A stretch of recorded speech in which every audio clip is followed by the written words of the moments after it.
This is ESPN Esports. I'm Ardo Ocal. Happy to be joined by John Nelson, who is the commissioner of the Apex Legends competitive scene.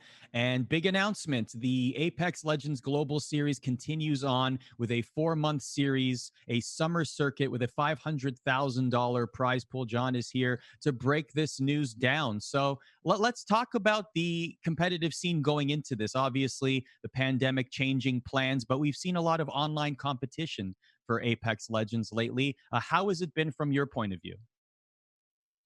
First, thanks for having me, Arda. Um, so I think everyone understands that when we launched the Apex Legends Global Series, online competition was meant to be used as qualifiers for live events.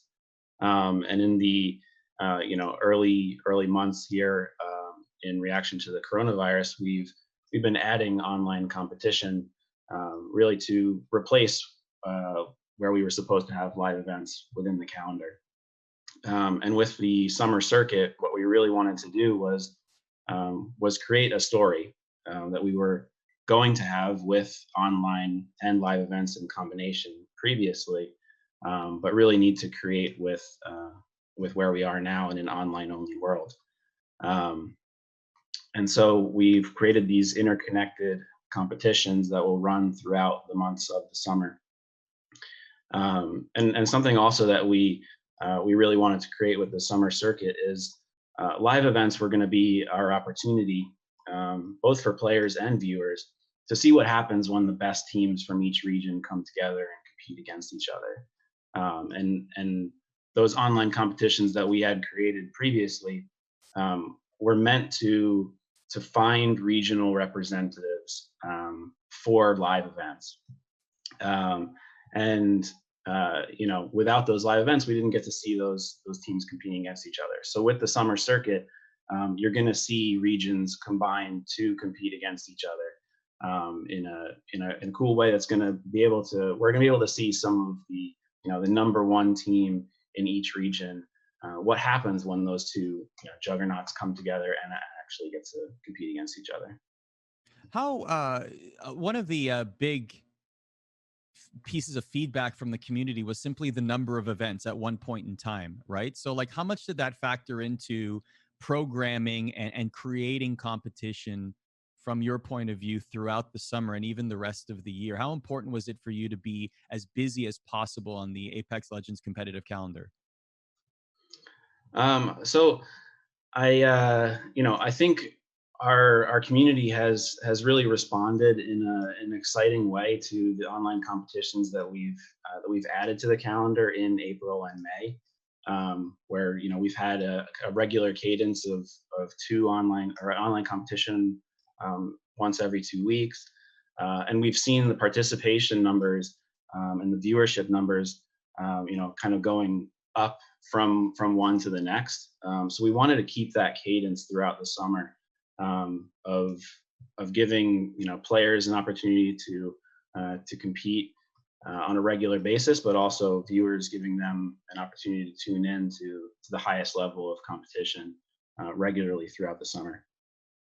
How does the how do you come about the number for the prize pool, as much as you're willing to tell us? Because one thing that I think might be unavoidable for a lot of people is comparing it to prize pools of other tournaments, right? Like, how much does that factor in when you're determining a prize pool for an event like this, and what are some of the factors that go into that?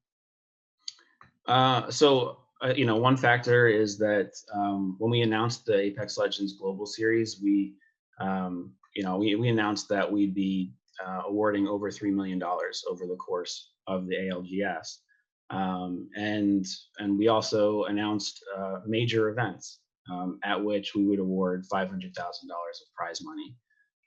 And right now, as everyone knows, live events are not possible, but in creating this summer circuit, which for now in an online only world is the top of the competitive pyramid for Apex Legends. We wanted to acknowledge that with the $500,000 prize pool. Hmm. What how I'm curious as to where this goes from here. So we have the summer mapped out. Players are able to see how often they're going to be able to compete, exactly how they can compete. When do you begin? I know that this is almost a extraordinary question to ask, but like, when do you begin even thinking about what might come in the future? We're starting to see esports uh, begin to come back in some sort of capacity without fans. The LEC just announced that they're going to go back to their Berlin studio, for example, possibly beginning that process of going back into in person. When do you start thinking about those conversations and plans for Apex Legends? I guess I would say we never stopped thinking about those things. You know, my team, the players who compete in Apex Legends, the viewers, um, we all love live events and are looking forward to the opportunity when we again are able to come together as a community, as an entire global community, and see who the best players in the world are. So we've never stopped thinking about live events. Um, that said, they are at least on a global scale not possible at this time. But as soon as conditions in the world are such that an event like that can take place, and we can do so safely, we the ALGS will again have global live events. So one interesting thing from the release is that the summer circuit will begin on June 20th, and it will culminate with a September playoffs, which will feature super regional gameplay. So that's going to be players across many regions competing. And this is scheduled to be taking place in September. So what happens if we're still in the same situation we're in now? Have there been contingency plans thought of? Is this even an idea that this will be played on LAN, or is this online? Like, how will this super regional work if we're still in the same situation? Sure. Yeah, so let me take an opportunity to dive a little bit more into the details of the summer circuit. First, it is an online only competition series. So from the first competition on June 20th until the playoffs that end on September 13th, it is all online.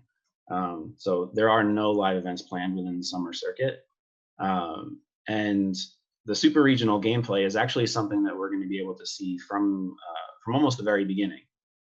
Um, those initial weeks of the summer circuit will have regional gameplay that we're used to seeing on the Saturdays, so June 20th, for example, and then on June 21st, we're going to get our first taste of super regional gameplay. So, for example, we'll see the best teams in North America and South America from those June 20th tournaments compete against each other in a super regional final on June 21st.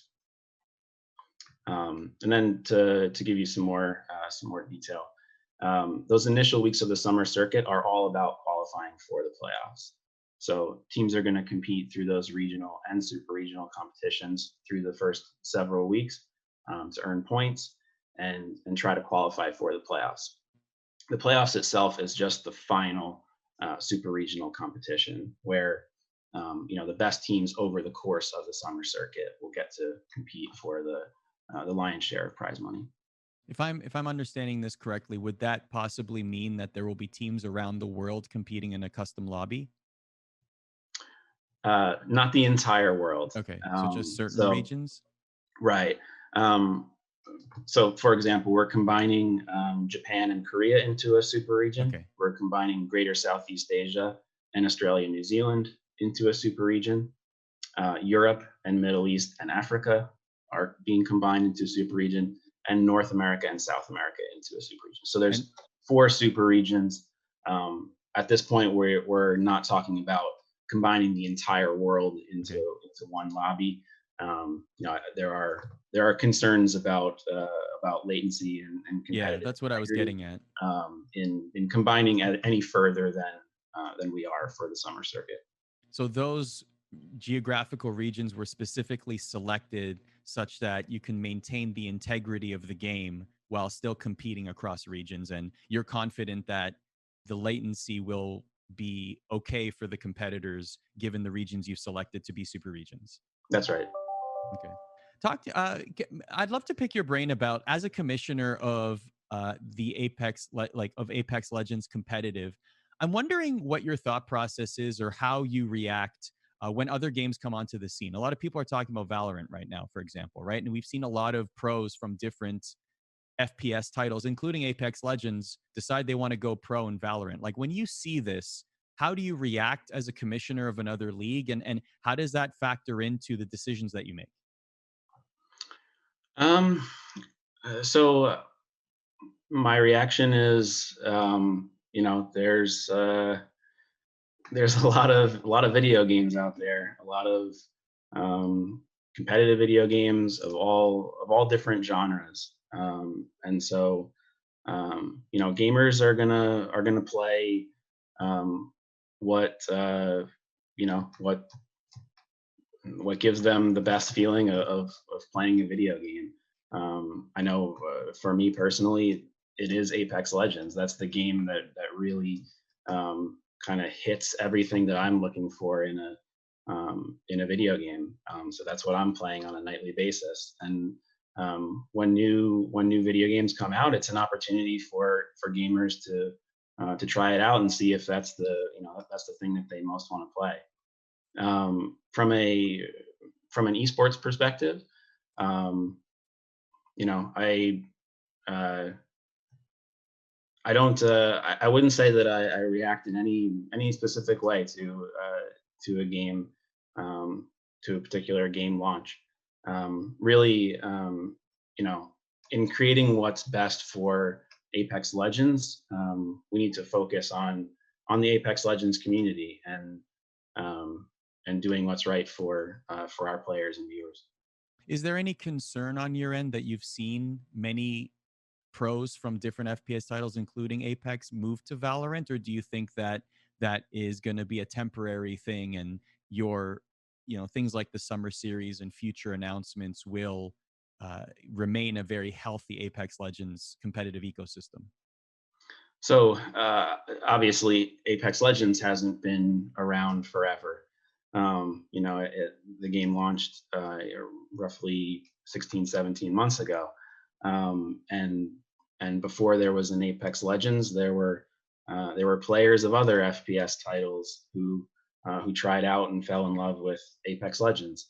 Um, I think as new titles come out, players will try them out. Some will stick with those titles. Some will uh, come back to Apex Legends because that's their preference. But no, not overly concerned um, with new titles.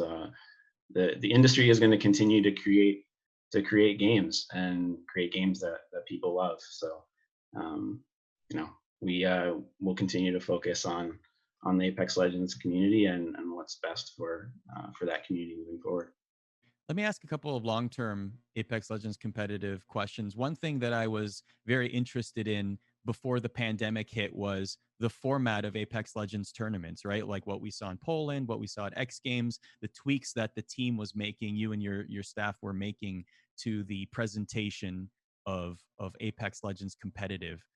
What will that look like when LAN does return? Has there been any further thought on that? Is that being put on hold? What will those tournaments look like? So what we had planned for live events, which we were going to have a major in March, um, is what we had planned for that major is still very much the way that we're looking for our live events to be once they're able to resume.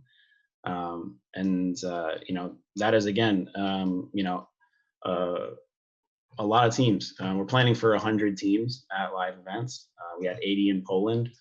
So again, really, big esports events in terms of participation compared to a lot of others in the industry. And really, what we're looking to do is get representation from all over the world in terms of teams coming together to compete against each other.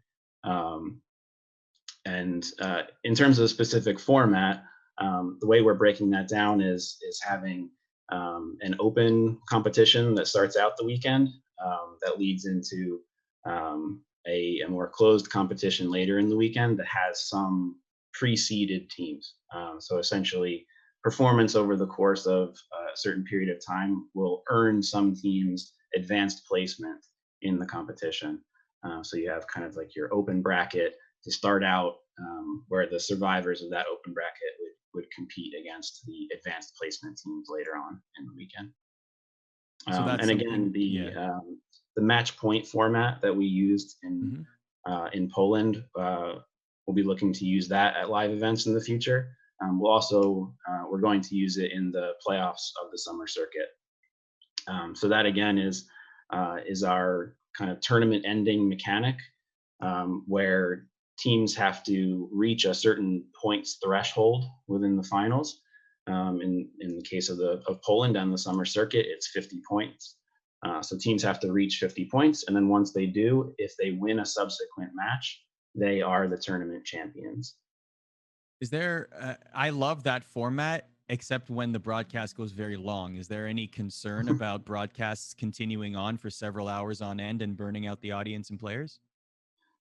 Yes. So in Poland, the finals went 11 matches. It took until the 11th match for TSM to win a match after having crossed that threshold. And so on the one hand, it was really exciting because you had some close calls there where the tournament had almost ended. But we kept going and more teams became match point eligible. But the broadcast did last a long time, and we started to face some potential player fatigue, which is not something that we want to be deciding the outcome of a competition. So there are a couple things that we've done to likely shorten match point competitions in the future. Um, the first, a very small one, was just in the number of points that are awarded to each placement in a match, which is slightly higher than what it was in Poland.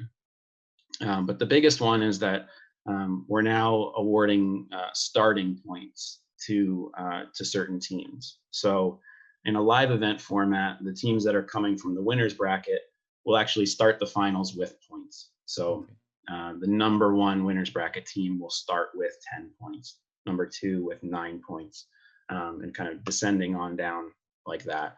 In the summer circuit, it will be the most consistent performers over the course of the summer circuit will be the teams that start with 10, 9, 8 points in the finals, and so on. So with those modifications, our expectation is that the number of matches needed for a champion will be lower than what we saw in Poland.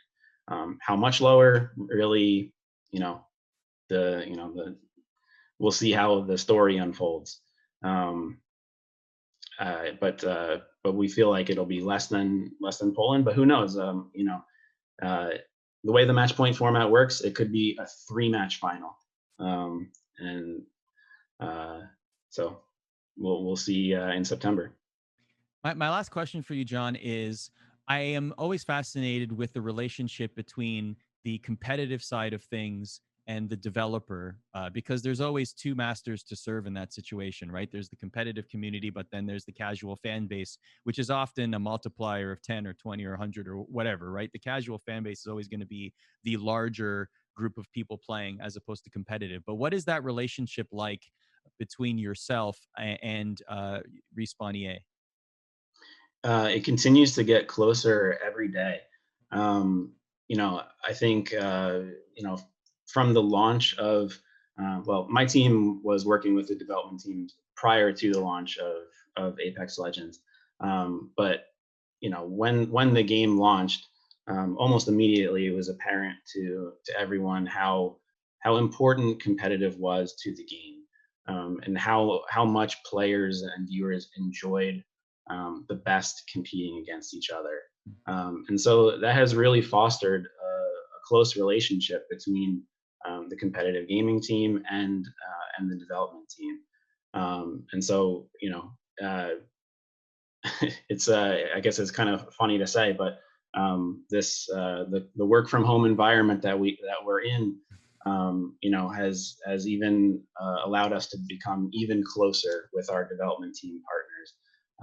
And I really have to applaud them for season 5 and everything that team delivered. When a lot of the work on that season was done in the work from home environment, and the game is just in such a good state right now. From the map updates to the weapon updates, new legend Loba, just really excited for the summer circuit and the future of the game. So the summer circuit will begin on June 20th. It will go all summer long. It's a 4-month series of online events with a $500,000 prize pool, and you'll be able to watch it on the Apex Legends Twitch and YouTube channels all summer. Thank you very much, John Nelson, the commissioner of Apex Legends, for joining us here on ESPN Esports. Thanks for your time. Thank you, Arda.